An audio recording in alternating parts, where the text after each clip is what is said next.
just got back from the hardware store where I picked up some replacement blades for my utility knife because over time these things get dull and pretty rusty. But as I pulled the old blade out and took a good look at it, I had a revelation on what kind of project we could do today. Can you see what I see? That's right guys, in this video we are making bat blades out of utility razors. So I went ahead and took the liberty of making up a nice little bat blade template. We're going to use these to transfer an image to the blades and make it a little bit easier for cutting out the steel. Now razor blades like these are designed for hardness, which means the steel has a very high carbon content. That makes them extremely hard, but extremely brittle. When you take your razor blades out of the package, you're going to notice they're very oily, and permanent marker isn't going to stick to that. So we want to start off by cleaning these off with paper towel and maybe even some rubbing alcohol to prepare the surface for ink. One grease-free blade ready to go. Now these templates are kind of reverse templates. You want to take something like an X-Acto knife, and we're going to cut out the shape. And we want to leave a negative because we're actually going to paint this picture onto the razor blade itself. So when your piece is cut out, it should just pop right out of the paper, and that will leave you a negative that we can position over top of one of your razor blades. Once you've got a template that you're happy with, go ahead and put the paper facing down on the table. Then take your blade and put it down over top of the back, and when it's lined up just how you want it, go ahead and take a piece of tape, it could be scotch tape, masking tape, whatever you want, and just carefully put it over top of the razor blade and press it down to the paper. That'll secure it in place and make it very easy for us to spray paint or use something like a permanent marker to transfer the image onto the blade itself. Go ahead and throw your template on the table, grab something like a permanent marker and go ahead and color it in. Now you want to just give that about 10 to 15 seconds to dry, and then you should be able to remove the tape and extract your blade. So we've got a cool little bat image transferred to our razor blade, but it's important to note you're not going to be able to cut these things out with a hacksaw blade. You're not going to be able to cut them with metal files. To cut out shapes in high carbon steel, we're going to need to use grinding wheels and rotary tools. All right boys, glasses on for safety. Let's get down to business.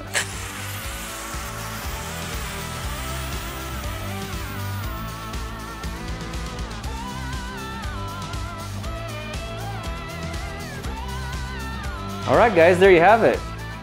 It's not pretty, but it's gonna get the job done. So now we can use our diamond tip Dremel tool to clean up all those edges and make it look sharp and really crisp.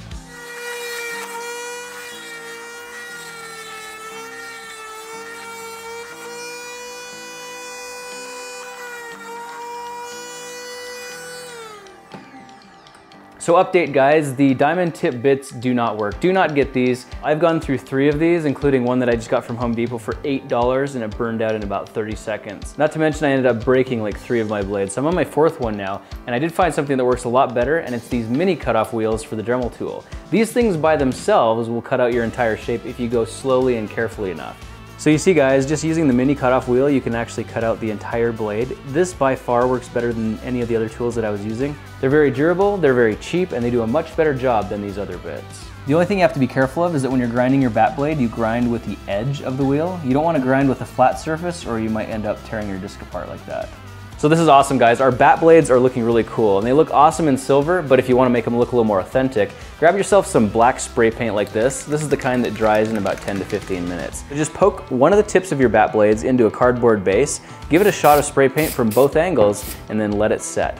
This paint should take just a couple of minutes to dry, so while we're waiting, let me tell you about the Wounded Warrior Project. With the holiday season approaching, I wanted to share some information about a charity I recently learned about that helps veterans. The Wounded Warrior Project and its supporters believe that warriors already paid their dues on the battlefield. Their vision is to foster the most successful, well-adjusted generation of wounded service members in our nation's history. The Wounded Warrior Project also empowers warriors to live life on their own terms, as well as mentor fellow warriors to embody the Wounded Warrior Project logo of one warrior carrying another. The mission of Wounded Warrior Project is to honor and empower wounded warriors. So big thanks to Wounded Warrior Project for sponsoring this video. You can click the link in the description to learn more. Alright, so update, our paint is dry. These bat blades are looking awesome, and at this point all we have to do is take a little bit of sandpaper, a sanding sponge, or even a belt sander and just use it to remove the paint from the tips of these blades just to make it look a bit nicer. And at this point, they're ready to go. Just for fun, I printed out a little target so we could do a little throwing practice with our bat blades. I gotta make sure I don't miss because I don't want it to stick into the sheetrock. Fail. I think it's all on the wrist. Gotta give that a little snap, maybe. Oh, bangarang! Check that out.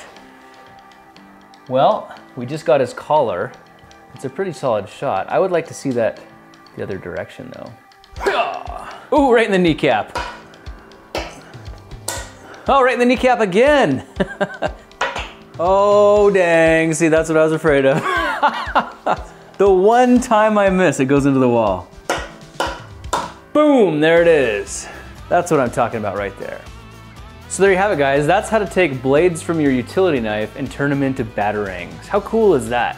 But remember, these things are not toys. They are very dangerous. They're very sharp. They are razor blades. So use safety and use caution if you try making them yourself. Thanks for joining me for this project today. I'll be looking for you in the next one. I'll talk to you then.